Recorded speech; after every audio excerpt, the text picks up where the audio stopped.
Hey everybody, welcome back. Today I'm going to be using a Nuwave Duet Pressure Cooker to make some fantastic mozzarella sticks from scratch. They may seem a little complicated, but I promise you they're really easy and you shouldn't have any problem making them. So you ready? Let's get into this.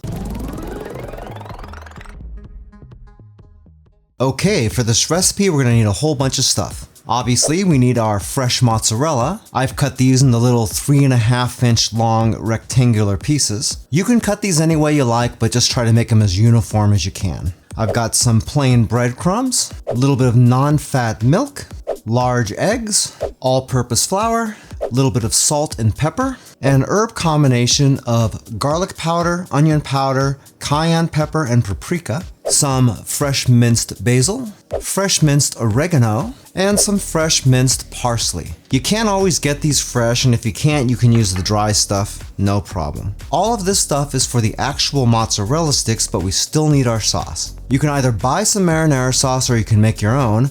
I'll be making my own because it's really easy. We just need some fresh tomatoes and some additional herbs for the sauce. In this case, we're going all dry on this stuff and we're reusing a lot of the herbs that I already mentioned. So we got salt, pepper, garlic powder, onion powder, and a little bit of dry basil, oregano, and parsley. If you'd like to make this recipe, all the ingredients and measurements are down in the description of the video, along with the calorie count, the protein, the carbs, and the fat. Alright, so the way we're going to do this is we're basically making an assembly line. We're going to be setting up 3 separate bowls, and we're going to be using those as dips for the cheese. I'm going to arrange these in the order that they're going to be dipped into just to make things as simple as possible. So in the first bowl, we're going to be putting in our flour mixture. So this gets our all-purpose flour, our garlic powder, onion powder, paprika, and cayenne pepper, and also our pepper. I put my salt and pepper both here on the same dish, and I really shouldn't have done that, but I ran out of dishes and didn't want to try to find another little one like this, so that's why it's like that. You serious? I don't recommend you do that because now I have to just flip all this pepper in here by itself. I'm probably going to get a little bit of salt in there. It's not that big a deal, but you know, whatever.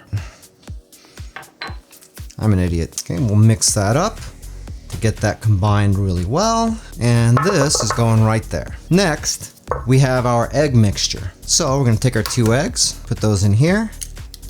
Sure not to get any shells in there. One way you're sure to get shells in there is if you break your eggs on the side of the dish. When you do that, you'll tend to splinter the shell a little bit more. It'll break off into more small pieces, and you run a higher risk of getting some in there. Now that I said that, I'm probably going to get some shell in here anyway, but luckily I didn't. I guarantee you if I was live streaming this, then I would have probably dropped the entire shell into the dish and it would have broken to 1,000 pieces. Anyway, along with the eggs, we pour in our milk, and we're gonna whisk to combine this really good too.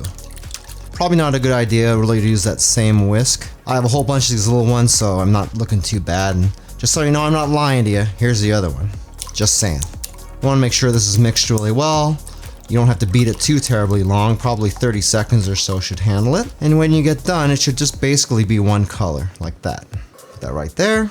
Now, in our third bowl, we're putting all the rest of the stuff. So we got our breadcrumbs, our 3 fresh herbs. Make sure you get it all in there. There we go. Just pretend there's no pepper in there. For this, I probably wouldn't whisk it. I just use a spoon so we don't mess up those herbs too much. So you really want to get this evenly distributed if you can. Now we're pretty much ready to rock and roll with this. Alright, so we got our cheese right here, and I've also got a baking tray with some parchment paper on it.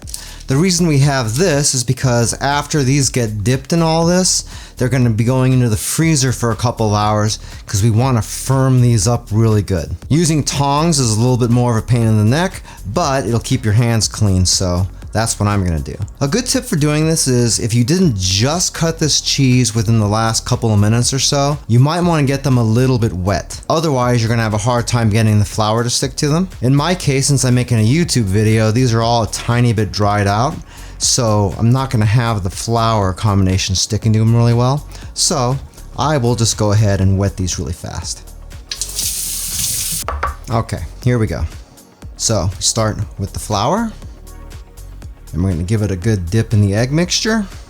And then, nice roll in all of this stuff. Just make sure you get a nice coating over everything.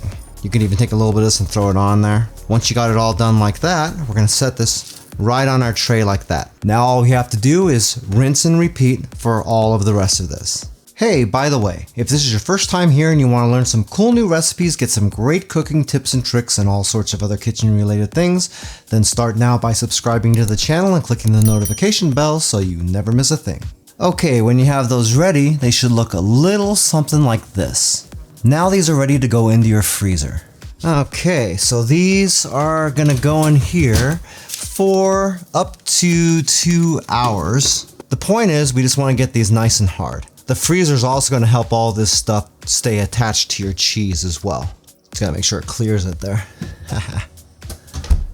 Now that we have that in the freezer, we can work on our marinara sauce. This is the part that's going to be a little bit controversial, and you may agree or not agree with me. For me, I don't mind leaving the skins on the tomatoes to make my marinara sauce. What a lot of people do is you'll flash the tomatoes, which basically means you'll get them really hot and then cool them down super quick with ice water to shock the skin so you can remove it really easily, and then you're just cooking the regular tomato part.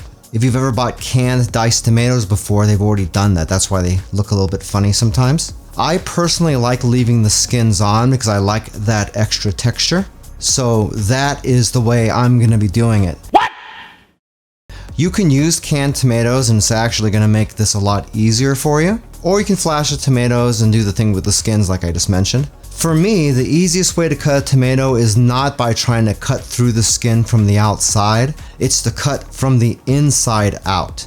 That way you don't run the risk of the knife sliding over the surface of the tomato, especially if you don't have your knives really sharp.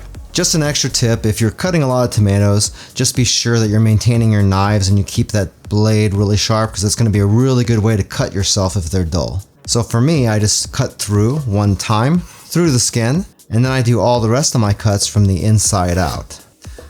Just like that. Alright, now we're going to take a saucepan and we're going to heat this on pretty low heat. Really, all we want to do is simmer this thing. Remember, we do have a couple of hours to kill, so there's no real hurry on this whatsoever. Once we got our tomatoes in there, we can throw in our entire little herb combination that we had for it. And from here, it's as simple as just letting this thing cook on its own. You just want to keep this on low heat and give it a stir every once in a while.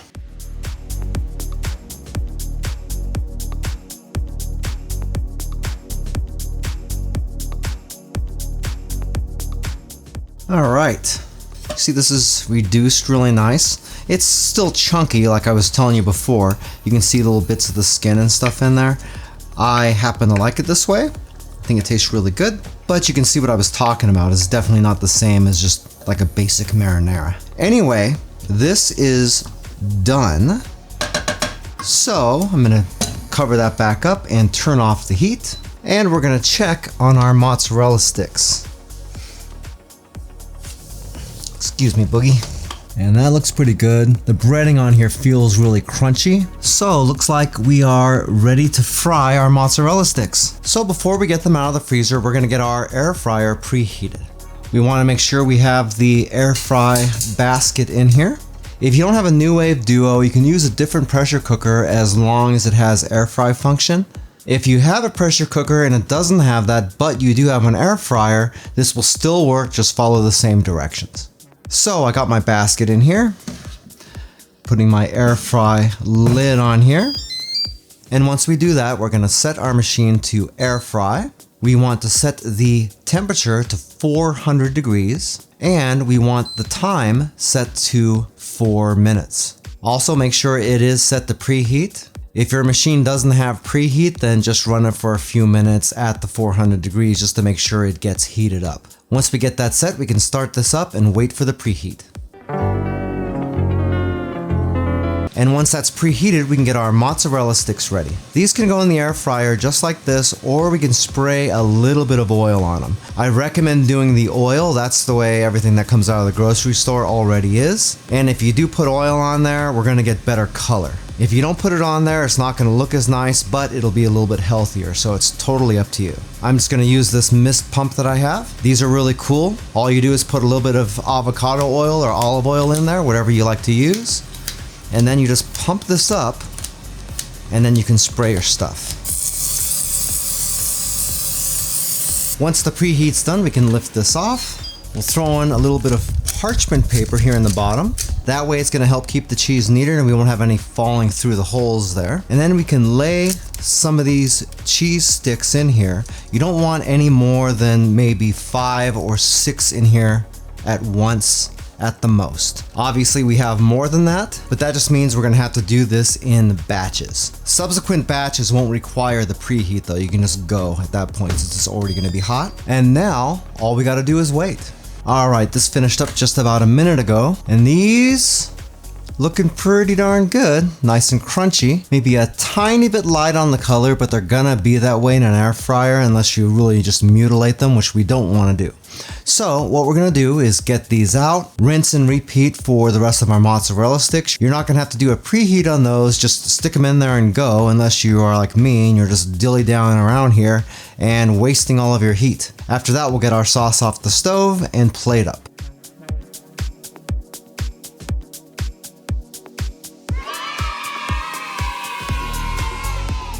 Those mozzarella sticks came out fantastic, and I got to admit, I ate every single one of them in about 5 minutes. Yeah, it's easy enough to just buy some pre-made ones out of the grocery store, but these are so much better. If you try them out, I guarantee you're gonna love them. If you'd like a little bit more information about the Nuwave Duet that I used in this video, I do have an Amazon affiliate link for it down in the description. If you buy anything through those links, I do make a small commission, but it doesn't change the price that you pay 1 cent. If you like this video, I bet you're gonna like this video right here, where I showed you how to use a pressure cooker to make some really great orange chicken. Super easy, super delicious, and I bet you're gonna love it. Well, that's it for now. I hope to see you back again here really soon, and until that time, I'm Joe, and I hope you have a phenomenal day. Take it easy.